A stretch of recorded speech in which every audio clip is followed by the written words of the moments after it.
This is a full review of the Volkswagen T-Roc, today with Thomas from Autogefuehl, your #1 resource for in-depth car reviews and your #1 community to discuss cars. Well, this one here, exterior, interior and the driving experience today in our program. And you have asked me some questions. For example, how does it relate to the Golf, the normal compact hatch? How does it relate to the Seat Ateca, a comparable compact SUV? And when you decide between this one, the T-Roc, and the bigger Tiguan, which one should be your choice? We will dig deeper into those questions and also go with full HD, full screen and full length. Let's go!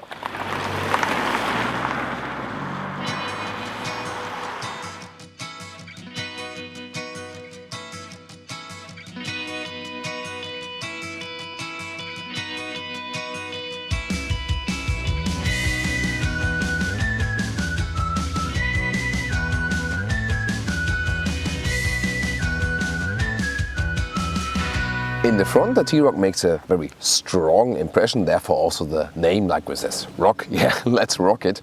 Or like a rock, strong as a rock. Well, it's not strong as a rock, but we can see very interesting shapes in the front grille. The headlamps start with halogen and then optional the full LED package. And you can see the LED daytime running lights are always placed in the lower part to give, a very significant shape, and overall it's actually quite daring for a Volkswagen, so they're also stepping up the game here into a little bit less conservative direction. By the way, if you wonder, my voice is a little bit dark today. No, I have not joined the dark side. There is still light in me, just a little sore throat. It's getting better. I hope you can still join the review here. Maybe it's even a little bit better for ASMR. What do you think? And let's continue with the side profile. The length is 4.23 meters or 13.9 feet, and that's approximately the length of a normal compact hatch like a Golf. And 25 centimeters shorter than the Volkswagen Tiguan, the bigger SUV brother. And I'll also talk more about that later, how that differs from driving from a Golf, a Ateca and a Tiguan, if that's relevant for you if you're in the market. There are two different styling packages next to the base. You start with a normal base package and then you can go style or sport. And this one here is a sport trim level with some more sporty elements, also in the interior. There you can pick this optional contrasting roof. In the style package, you have to pick it. But here optional then in black. And well, this one is something between silver and white, and it's indeed called white silver. Funny, right? And rim choices start with 16-inch start and up to 19-inch. This one here, good pick with the 18-inch, not the biggest one, so still good in riding comfort. And the color here is called adamantium gray. So yes, that's the one that Wolverine has inside his veins. Pretty cool, right? And also with contrasting red brake calipers. The rest of the styling you can see here, there's a design line above the door handle. And then there's classic Golf style, Golf platform, C shape with a C pillar. So it shows some more daring design, especially with a contrasting color, but overall still a rather classic setup. I think they found a good mix there. And by the way, the contrasting roof can be bought in white, black, brown and red. This one here, obviously the black contrasting roof. And then to the rear, which looks pretty much Tiguan alike, with a modern signature shape here, also with the LED rear lights. And it's an interesting design line just here, which is cutting it right there. You see you're a little bit limited in height there at the very rear of the trunk, if someone is using it in this case, to give some design approach to it. But also here I think they get a good compromise between some of new styling elements and keeping the rather conservative base structure. I can just say we can all agree that those fake exhaust elements, they could just leave it. It would have been also maybe more seamless without it. Sadly no hydraulic struts, but the engine lineup will be either a 2-liter TDI with 115, 150 or 190 horsepower. And then petrol side, turbo petrol, 1 liter with 115 or 1.5 liter with 150 or 2 liter with 190 horsepower. That's the one we have here today, 7.2 seconds, the acceleration figure to 100 kilometers or 62 miles an hour. And the top engines are always combined then with all-wheel drive and the DSG dual clutch transmission. The mid-trim engines you can pick, and the base engines usually start then with front-wheel drive and manual transmission.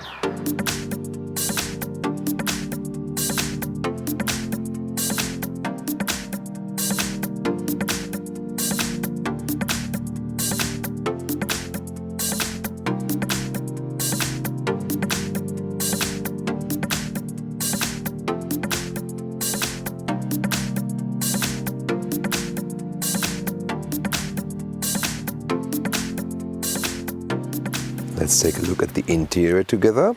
Here on the top part of the doors we have hard touch plastic. That is like in the Polo, for example, so that's not really Golf-like. Well, it's good that you have a lot of room for bigger bottles, for example. Then you can see decor element styling-wise, it's rather subtle here in the Sport trimline. It's rather with grey inlets, but you can also get, for example, black or more colorful yellow, orange, blue or brown here in those surroundings here. But this one, as I said, the more subtle choice. But the seats are a little bit more extrovertive.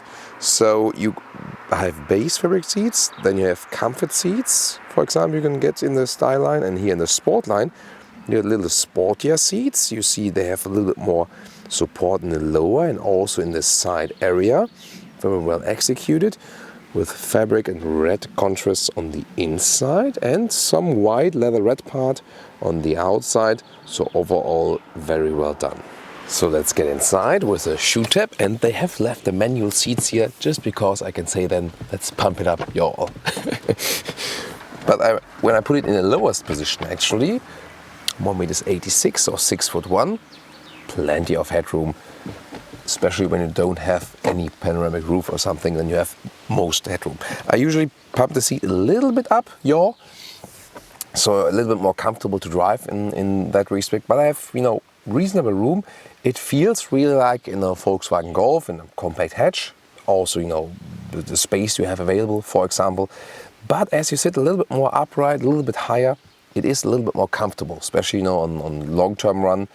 That's also maybe a little bit less sportier, but we check out that in the driving review. It's a Golf steering wheel as well. You could also very well control it in and out, and so the reach and height as well. And the seats, as I said, manual control right there also. And then this turning knob here, which I don't always like, because you always have to watch your watches, that you don't damage them here at the B pillar. But overall, it's a positive seating feeling, and I think it's a very modern taste that you have a little bit more room here, a little bit more upright, and also easier to get in and out. Interior overview, you can see you can get optional those digital gauges on the left, and also the biggest GPS screen. Then all is dark and pretty seamlessly integrated. Here again the grey decor element for the Sport trim, and here the top part is again hard plastic. That's where they saved some money. You can argue about it. Do you really need it? Who does touch it, in real life while driving or whatever? But then again, you can also see it somehow. Then let's turn on the ignition, and you can see that both of those screens come alive, and I'll soon show you more details of that. You can see CarPlay is also available right there. We can soon show you that as well. This is the main menu.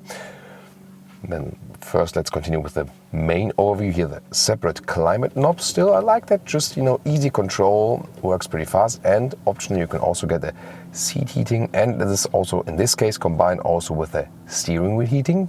But you have to always, even if you just want the steering wheel heating, press that one and then maybe go off with the rest, but then just activate the steering wheel heating. It's a little bit complicated, but that way you only need one knob. In the lower part then 2 USB slots, but one mounted at the moment, but the lower part is also suitable then, for example, for inductive charging if you have that option. Automatic gear shifter here for the DSG. In the lower part we have a selector for the driving modes if you have then also picked the DCC, the dynamic chassis control. And following further down, cup holders, but they're not adaptive, so very shallow. I'm not sure if those bottles will hold very well in there. Electric handbrake.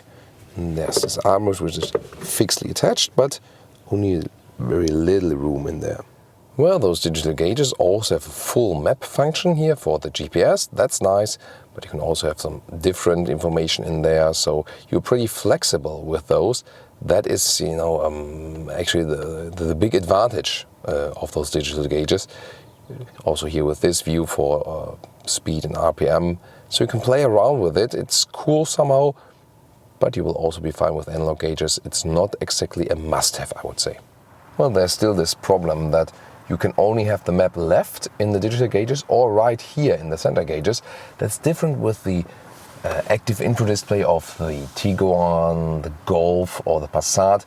This one here with less CPU power, but they promise to fix that at a later stage, because you see the rest is very responsive.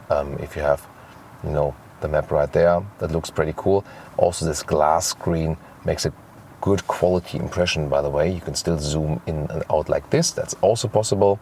And the main menu does look like this, but you can see already some fingerprints are being collected.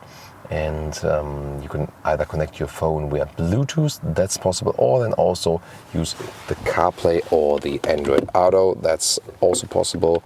And you know, let's just unlock it, and here we go with that one. So overall, I think it's one of the best infotainment systems because it's very intuitive.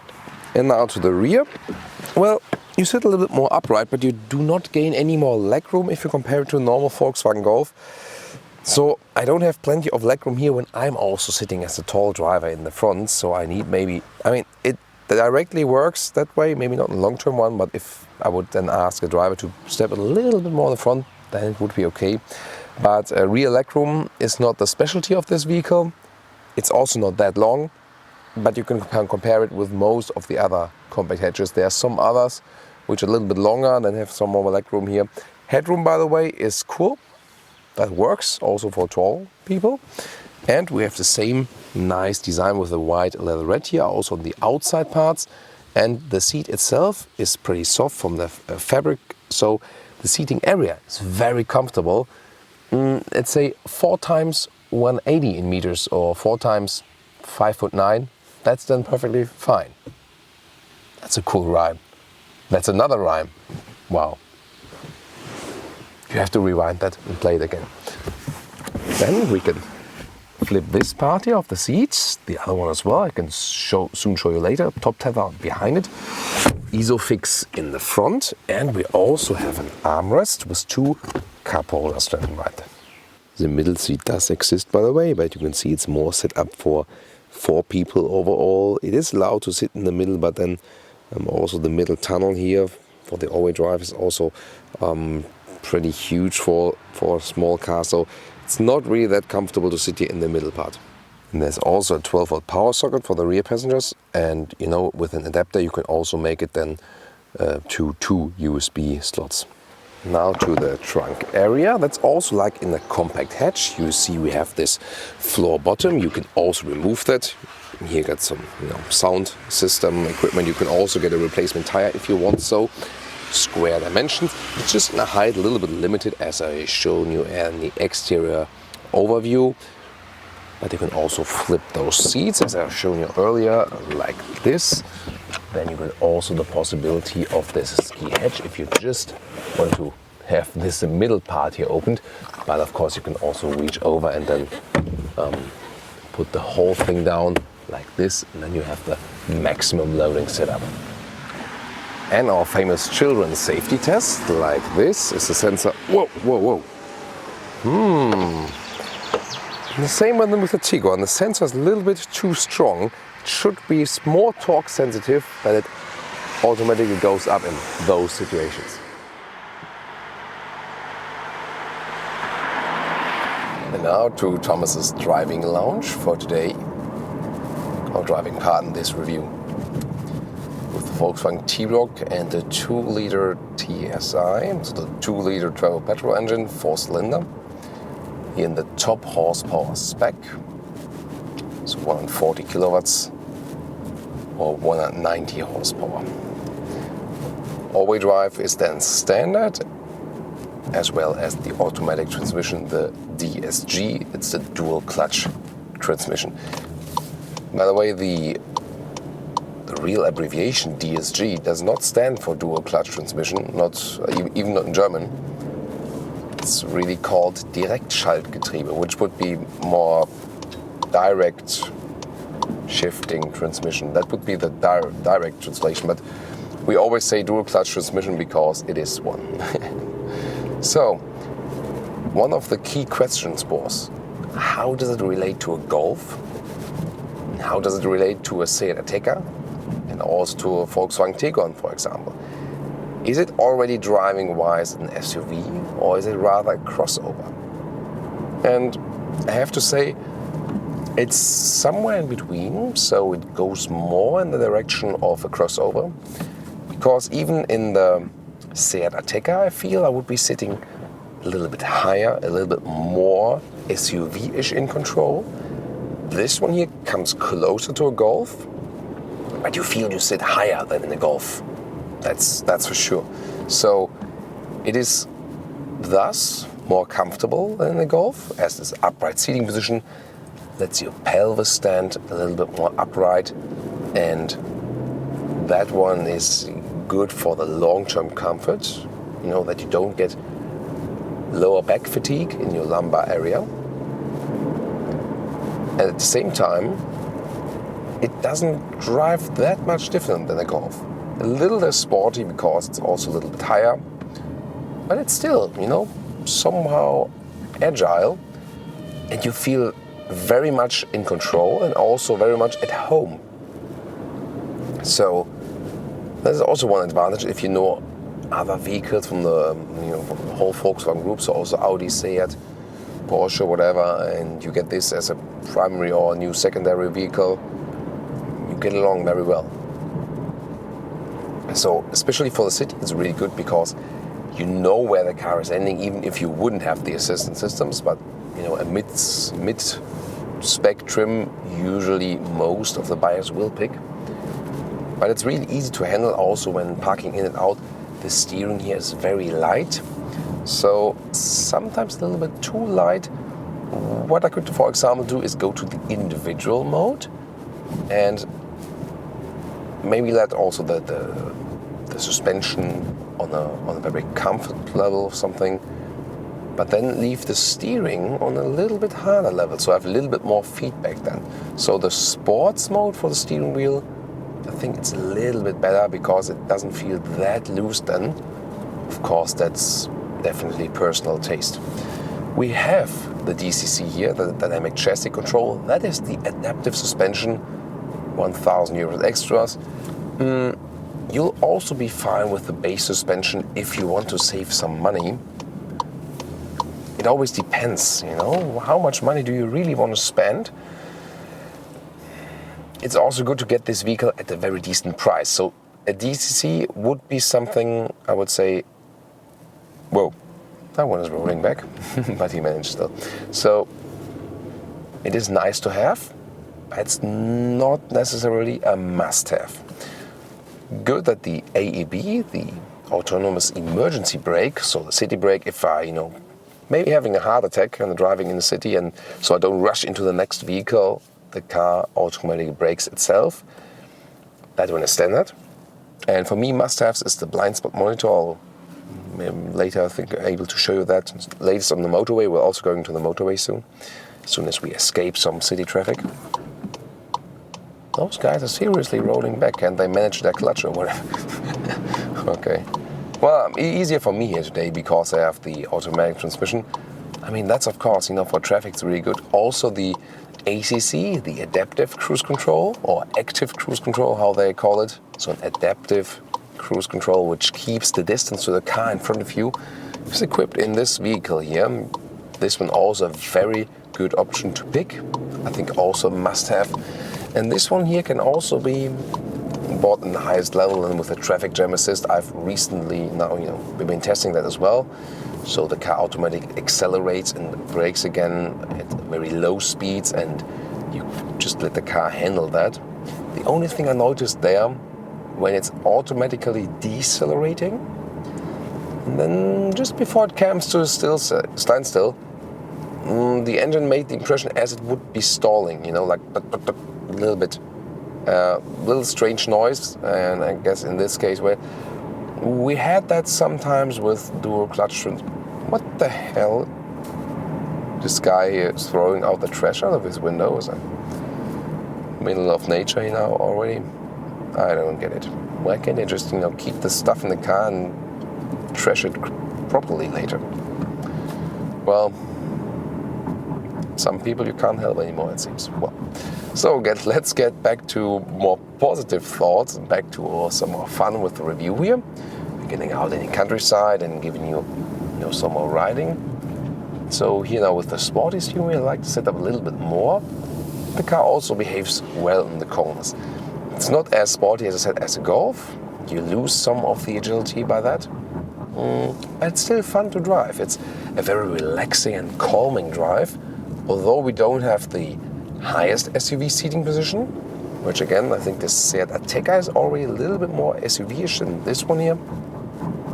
And the Volkswagen Tiguan, you feel that it's a different segment. There you're definitely in this true SUV segment, seating position-wise, more sovereign, definitely. Here you do feel more Golf resemblance. And since they also took some interior parts from the new Polo, you also have somewhat Polo resemblance, and at some points. So it seems to be some kind of mix. This engine, by the way, with the top horsepower spec, it's doing a good job. 7.2 seconds to 100 kilometers or 62 miles an hour. So you get a very good acceleration. The all-wheel drive is always front plus rear. So you first have just front-wheel drive, and on demand also torque gets to over this Haldex clutch to the rear wheels.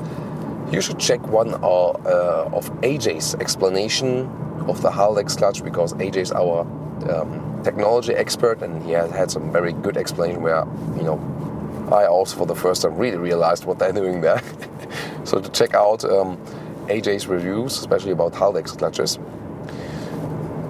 Yeah, most of the time you don't need so much power in the city then. So if you ask me, can I save some money and also get a lower spec engine here?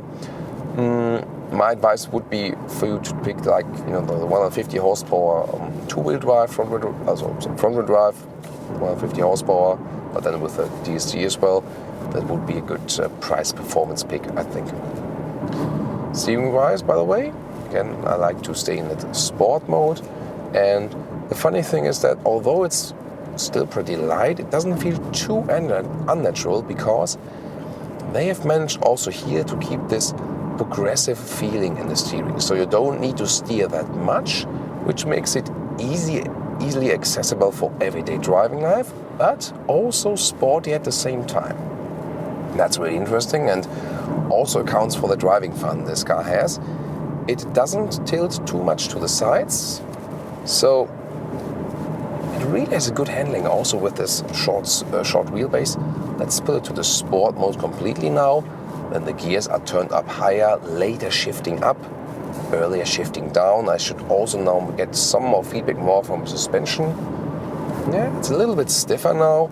It's not as stiff as a sports car that you would get an uncomfortable ride. I think they found a good setup here, and it is actually fun to do some slalom with this vehicle. So I think they have a good position there, market-wise, where you can say someone who wants to stay close to the Golf segment, also size-wise, but wants a little bit more comfort than the Golf, but still doesn't want to lose so much riding fun. And that's this one here, because when you drive a Tiguan, for example, if you ask me, you do a 4-hour motorway ride. Would you go with the Tiguan or with the T-Roc? Yes, I would pick the T-Roc. Yeah. That's cool. I would pick I wouldn't pick the T-Roc, but the Tiguan for that purpose, because it's definitely more comfortable, a little bit more relaxed in that one. But then if you ask me for the sole city purpose and parking lot and stuff, and going to your grocery stores, and then this one is more suitable because you don't need to care so much about finding, the proper parking spot, and it's just shorter. So in the city, this one here does a very good job. It's also fairly good then in the other respects. Now a little bit acceleration in the corner.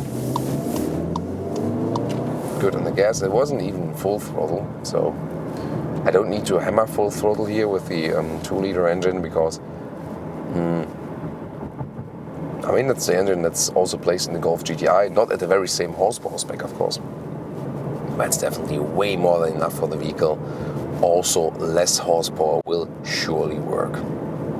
So really have fun driving the vehicle, and I think I could already give you a hint where they have exactly positioned it, and also driving wise, I can understand why it's already pretty popular, because people seek that, In past times, a compact hatch was, especially in Europe, the standard car to go. If you, didn't have like any special purpose for a vehicle, just went for a compact hatch. And nowadays has switched rather to those compact crossovers or compact SUVs.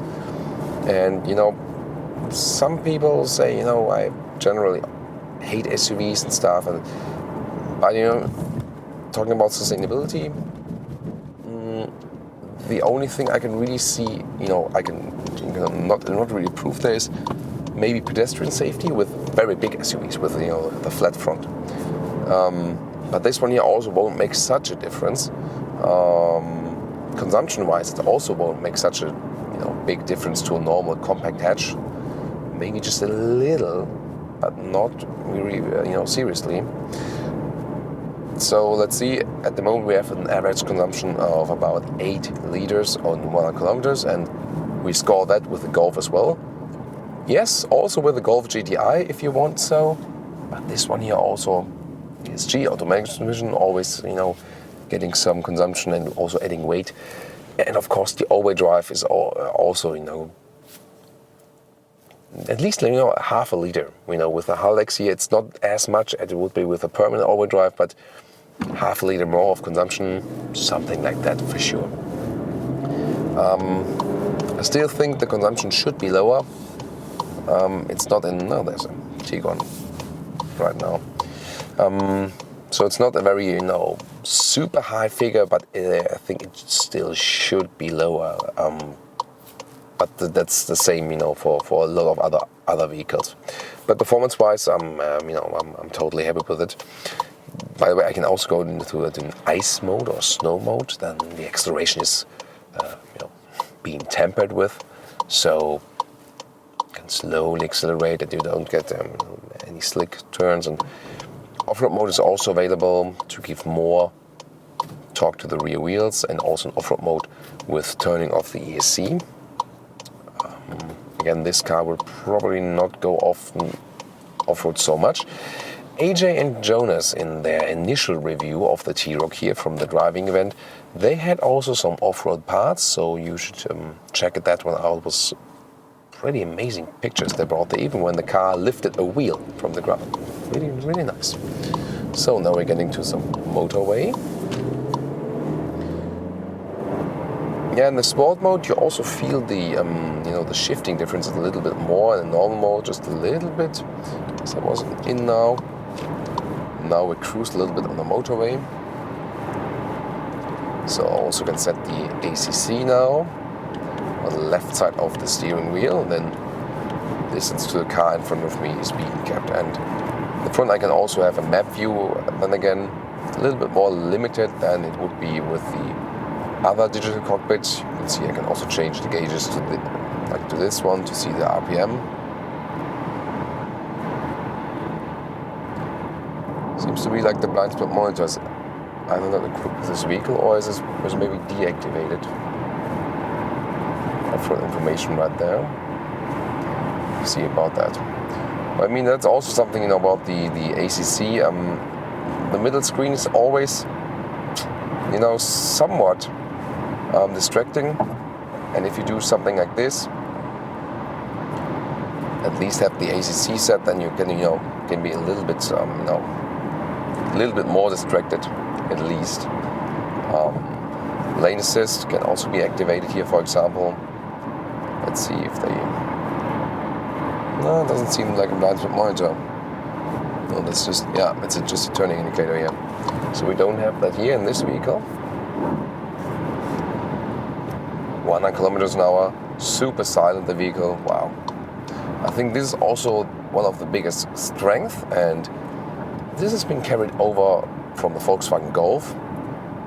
The sound insulation is superb, and probably if you think about other SUVs with this length here, this is probably best in class in this respect. So such a silent ride for a relatively small car, and also that we sit a little bit higher in this crossover style has no negative effect on the very good sound insulation. And now we have a good choice of detailing here. Yes, here and there, as we said in the interior part, maybe the hard plastics, you can argue about that for sure, but everything else has been well executed, together with a very smooth shifting experience, and then with a great noise insulation, easy steering.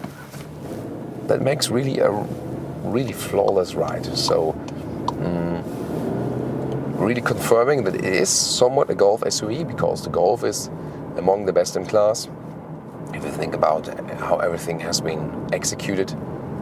And this is only repeated and basically by the T-Roc, and makes it thus also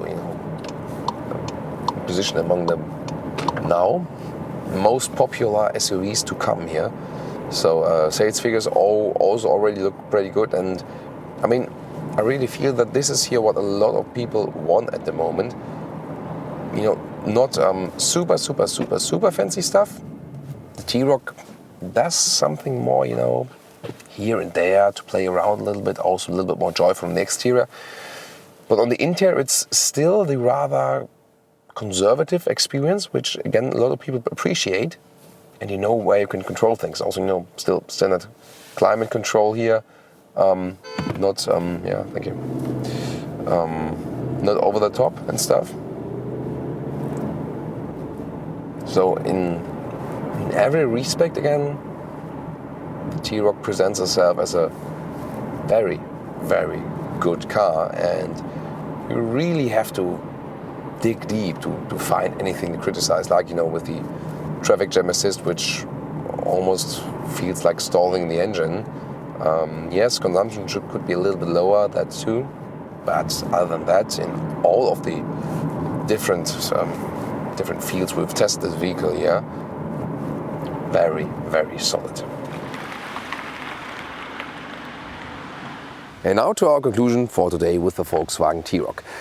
It will definitely sell very well, because those compact SUVs are the vehicles that are being almost demanded most at the moment. So they are really surging in the segment. And why is that the case? Well, you got a comparable driving feeling as in a normal compact hatch. This one here rather crossover style than a really big true SUV. So there's no big transition when you're coming from a normal compact hatch, but yet you have more comfort. You have this upright seating position. It is more comfortable than in a normal compact hatch, and you're a little bit more versatile to get in and out. Maybe even thinking about transporting someone in the rear, or getting a little bit older and seeking a little bit more comfort, for example, or even for the younger ones, because the T-Roc here also has a quite expressive styling for Volkswagen. So this one here really a vehicle that you would see in all age groups, by the way. And I think that's also a very interesting fact about this vehicle. Interior, yes, we see some parts where they have saved some money. You can argue about that, how important that is. But rest is very well executed. Also the seats, for example, you also have reasonable room in the car, and it drives very well. So super silent, good from the performance, basically giving you all the strengths that also a normal Golf has. The execution and the very smooth and flawless riding comfort. So overall, definitely among best in segment. What do you think? Leave me your comments in our section, and also tune in next time to Autogefuehl.